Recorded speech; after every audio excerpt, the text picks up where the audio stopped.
নমস্কার বন্ধুরা, কৃষ্ণা রান্নাঘর উইথ ভিলেজ ফুডে আপনাদের অনেক অনেক স্বাগত জানাই। সকাল সকাল চলে এসেছি চুবড়ি হাতে করে মাঠ থেকে কিছু টাটকা সবজি তুলবো, সেগুলি আপনাদের সঙ্গে আজকে রান্নাবান্না করে দেখাবো।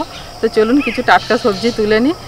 একদম কচি কচি লাল শাক হয়েছে আর সাথে বেগুন আছে। তো এই দুটো সবজি আজকে তুলে আজকে রান্নাবান্না করব।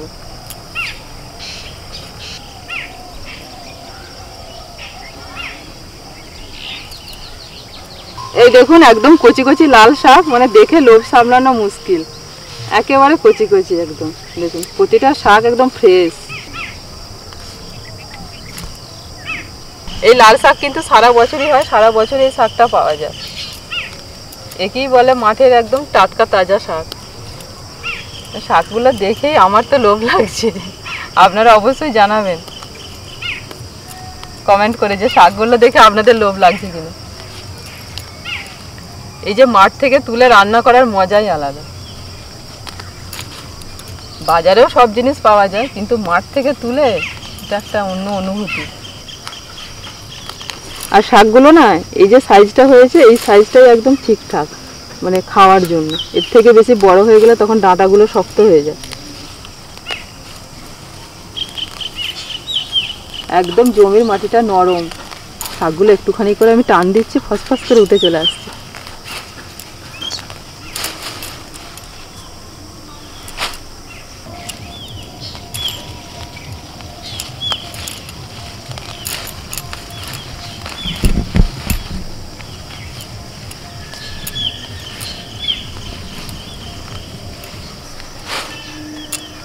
এই দেখুন এতগুলো শাক তুলেছি, এতেই কিন্তু আমার আজকে রান্না হয়ে যাবে, আর লাগবে না। এবার বেগুনটা তুলে নেব।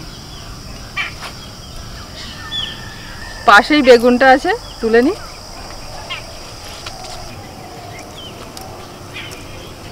অনেক দিন ধরেই বেগুনগুলো হচ্ছে, তো এই দিকটা দেখলাম বেগুনটা বেশি আছে, এই জন্য এই দিকটা থেকেই তুলবো বেগুন। বেগুন গাছগুলো দেখুন, মানে একটুখানি বয়স হয়ে গেছে, মানে শেষের দিকে। অনেক দিন থেকে বেগুন হচ্ছে, তবে বেগুনগুলো কিন্তু ভীষণ টাটকা। গাছটার বয়স হলো, বেগুনগুলো দেখুন পুরো ফ্রেশ। এই দেখুন একদম টাটকা বেগুন। তো এইটা পুরো তোলার মতো, এটা তুলে নিই। আর এইখানে একটা আছে, এটাও তোলার মতো হয়ে গেছে। এই দেখুন বেগুন তোলার সময় এই জায়গাটা ধরে একটু হালকা করে চাপ দিলেই কিন্তু চলে আসবে, না হলে কিন্তু গাছ ছিঁড়ে যায়।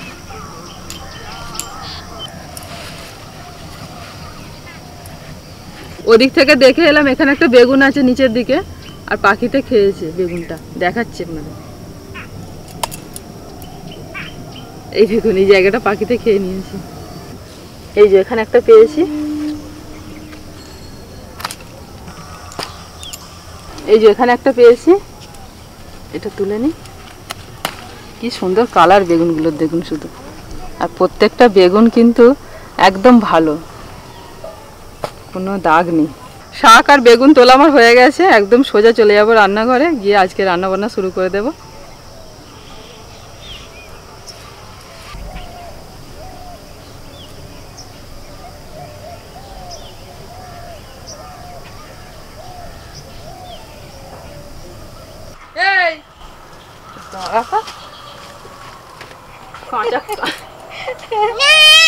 দেবো লাঠি, দেখেছো লাঠি দেখেছো? এটা একটা কুমড়ো, এটা কি পেঁপে নাকি? এটাকে খায়? কি করেছে এটা দেখুন মা, কামড়েছে।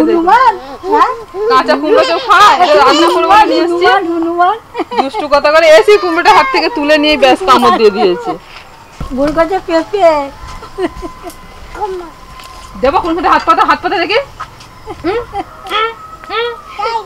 আর দুষ্টুমি করবে? কি চাই চাই এটা চাই। এ বাবলু, থাক থাক থাক থাক, মাছ কাটবো। চাই না, এখানে রাখো। এটা কি মাছ? এটা কি মাছ? হ্যাঁ কি বলে দিচ্ছে গো? জাপানি পুঁটি। জাপানি পুঁটি বলো। হ্যাঁ চোখ। মাছের নামটা বলে দাও। জাপানি পুঁটি কচি। আর এদিকে কি দেখবে? একটা মাছ আছে, এটা কি মাছ? চারা পোনা। চারা পোনা। কটা মাছ তোমার হাতে? তোমার হাতে কটা মাছ? একটা দুটো দুটো মাছ, তিনটে মাছ, দুটো মাছ তিনটে মাছ। লাঠিটা দাও আমাকে, তোমাকে দুঘা দিয়ে দাও। দাও, তুমি দুষ্টুমি করছো। লাঠিটা দাও। নাঠিটা দাও না আমাকে, দেখি একবার। শুধু দুষ্টুমি করে বেড়াচ্ছ তুমি। সবজি টবজি তুলে সব ফিরলাম। আর এই যে বাজার থেকে আজকে আমাদের বাড়িতে মাছ এসছে, জাপানি পুঁটি। এই যে দুটো আছে, আর আছে 5টা চারাপোনা। এই দুটো মাছেতে তো হবে না সবার, ওই জন্য 5টা চারাপোনাও নিয়ে নিয়েছে। মানে জাপানি পুঁটি বেশি পাইনি, দুটোই ছিল। আর একটা যদি জাপানি পুঁটি পেতো মা, তাহলেই হয়ে যেত সবার, বলো।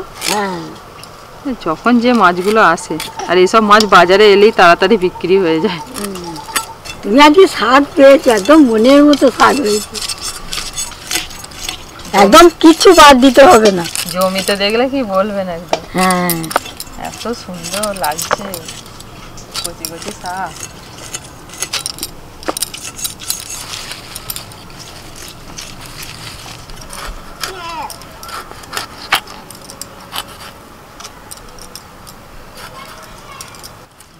মাছের তেলটা নেওয়া যাবে জানেন। হ্যাঁ, আবার ঠাম্মার সাথে শাক বাঁচতে লাগলি নাকি? কত কাজ করে দিবি আমার। হ্যাঁ, বাপরে বাপরে, কাজের শেষ নেই পুবলু। ছড়িও না, মা তুলে নিয়ে এসেছে কষ্ট করে রান্না করবো বলে। ছড়িও না, তুমি সোনা মেয়ে তো, তুমি তো সব বোঝো। ছড়িও না বাবা, না ছড়াতে নেই। হ্যাঁ থাক, একটাও ছড়াবে না শাক। মা লাঠি দিন, বুবলুকে দিই দুঘা, লাঠিটা দিন।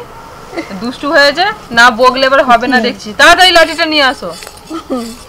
আর তো লাঠিটা দে তো, দাও লাঠি দাও, দাও লাঠি দাও, তাড়াতাড়ি করে গিয়ে লাঠিটা নিয়ে নিয়ে দাও, লাঠিটা দাও। দাও না, তাহলে দুষ্টুমি করছো কেন? মা মারবে বা, দেখ না। সব শাক টাক সব ছড়িয়ে দিচ্ছে।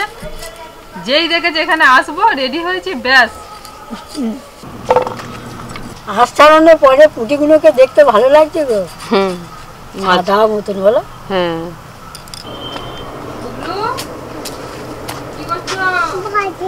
প্রজাপতি করছো? দেখুন মা, প্রজাপতি পেছনে ছুটছে।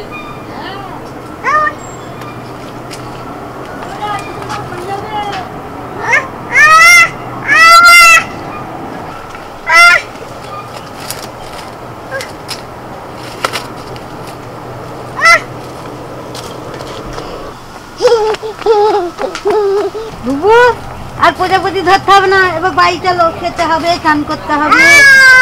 বাড়ি যাবো, চলো। হ্যাঁ নিয়ে যান। মাছ কেটে ভালো করে ধুয়ে নিয়ে চলে এসেছি, একটু লবণ আর হলুদ মাখিয়ে দেব।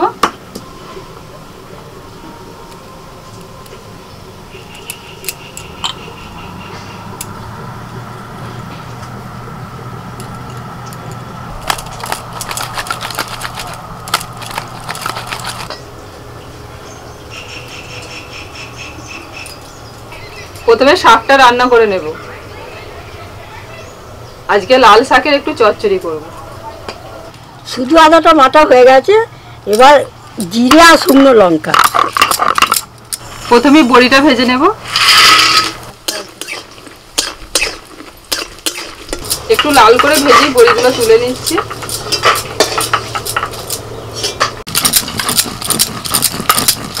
এবার বেগুনটা ভেজে নেব। বেগুনের মধ্যে একটু লবণ হলুদ দিয়ে দিলাম।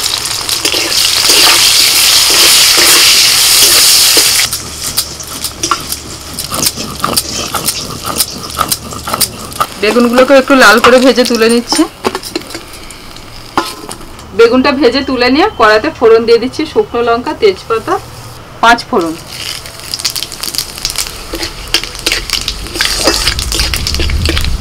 ফোড়নটা হয়ে গেছে, দিয়ে দিচ্ছি আলু।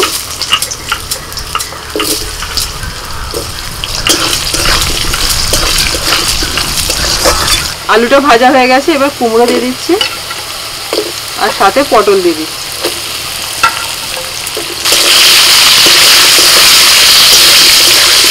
কুমড়ো, আলু আর পটল ভাজা হয়ে গেলে দিয়ে দিচ্ছি আদা বাটা, তারই সাথে দিয়ে দিচ্ছি লবণ, হলুদ গুঁড়ো, জিরে গুঁড়ো, দিচ্ছি অল্প একটু লাল লঙ্কার গুঁড়ো, সামান্য একটু ধনের গুঁড়ো,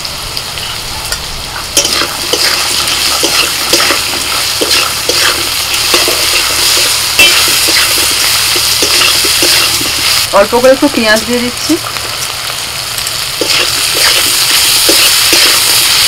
সবকিছু মশলা কষানো হয়ে গেলে দিয়ে দিচ্ছি শাক।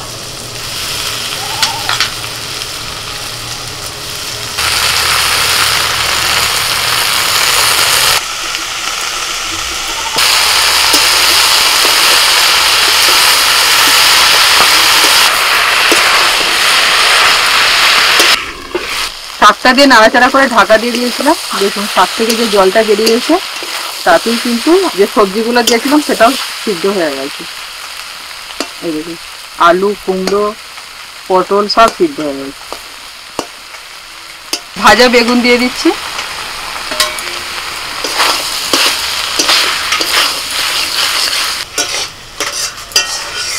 ভাজা বড়িগুলো একটা একটা শক্ত ছিল, ওই জন্য একটু ভেঙে নিচ্ছি।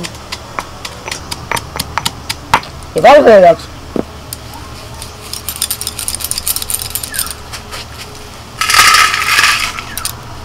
শাকের মধ্যে দিচ্ছি একটু চিনি, কারণ এই শাক একটু মিষ্টি মিষ্টি হলেই ভালো লাগে। সাথে ভাজা বড়িগুলো দিয়ে দিচ্ছি।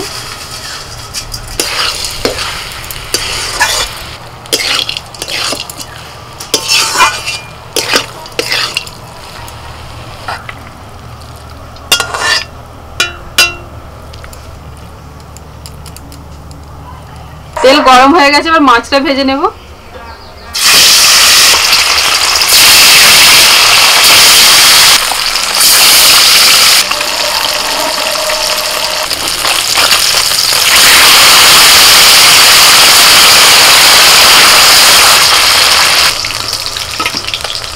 এপিট ওপিট উল্টে মাছগুলোকে একটু ভেজে তুলে নিচ্ছি। সব মাছ ভাজা হয়ে গেছে, ওই তেলেই বেগুনটা ভেজে নেব। একটু লবণ আর হলুদ দিয়ে দিচ্ছি বেগুনের মধ্যে।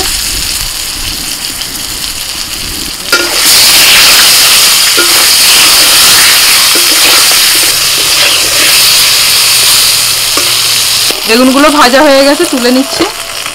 আর যেরকম আমরা ভাজার জন্য বেগুন ভাজি সেই রকম ভাবেই বেগুনটা কিন্তু এখানে ভেজে নিতে হবে।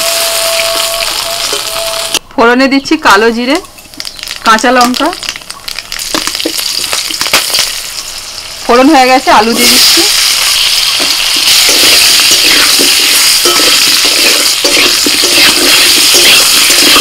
আলুর মধ্যে লবণ আর হলুদ দিয়ে দিচ্ছি।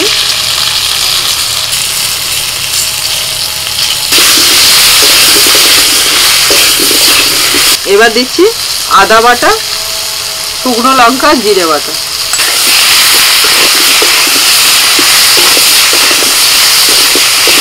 টমেটো কুচি,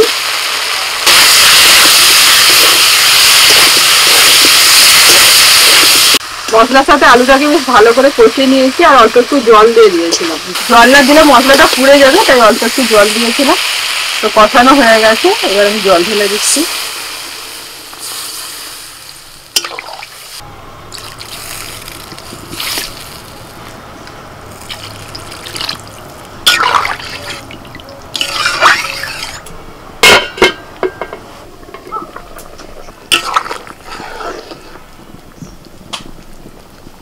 আলু অর্ধেক সিদ্ধ হয়ে গেছে, এই সময় ভাজা মাছ দিয়ে দিচ্ছি।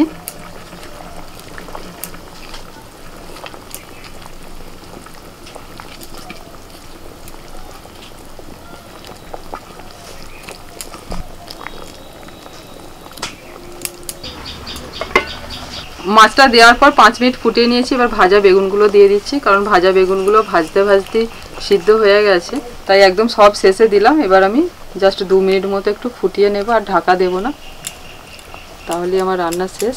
বেগুন আলু দিয়ে জাপানি পুটির ঝোল হয়ে গেছে। নামানোর আগে একটু ধনেপাতা কুচি দিয়ে দিচ্ছি।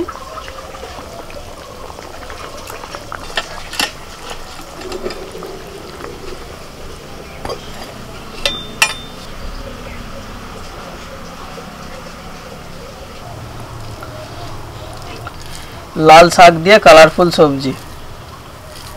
বলো কোন মাছটা দেবো, জাপানি পুটি না চারাপোনা? জাপানি পুটি। এটাই আজকে সবার পছন্দ।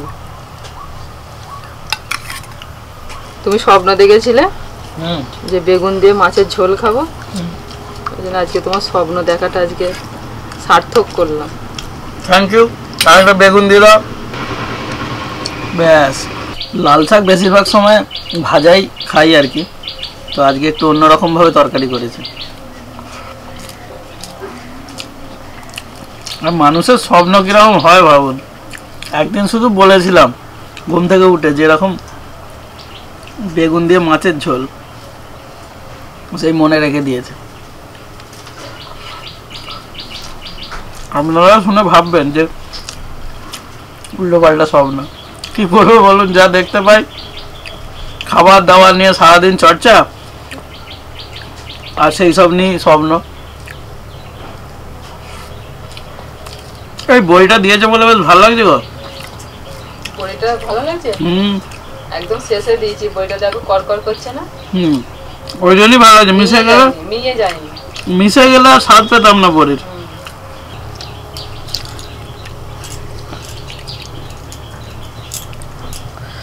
ব্যাস। ও এর সঙ্গে একটু পাতিলেবু চাই জানো। তোমাকে আমি বলতে যাচ্ছি যে পাতিলেবুটা নিয়ে আসবে, দেখলাম তুমি ভুলে গেলাম। ও একটু গন্ধরাজ লেবু সেন্টের সঙ্গে হয়ে গেলে গো। গন্ধরাজ পাতিলেবু, হ্যাঁ। একটু লেবু হলেই হবে। প্রচুর গরম, আসতে খাও। এই জাস্ট ঝোলটা নামিয়েছি। হাত দেওয়া যাচ্ছে না। মাছ হলে এইরকম হতে হবে। আজকে জাপানি পুটিটা দুর্দান্ত ছিল, মানে এইরকম পেলে মাঝে মাঝে বাজারে দেখতে পেলে নিয়ে চলে আসবে। একটা কাঁটা ফাঁটা কিচ্ছু বেড়ায় না। অনেকদিন আগে জাপানি পুটি একবার আমাদের বাড়িতে নিয়ে হয়েছিল, এসেছিল, আসলে সবসময় পাওয়া যায় না তো। ওইটাই ব্যাপার। বাজারে গিয়ে ঘুরে যেটা পেলাম নিয়ে চলে এলাম। মাছটা পুরো একদম টাটকা। এ দেশি মাছ তো, জ্যান্ত মাছ।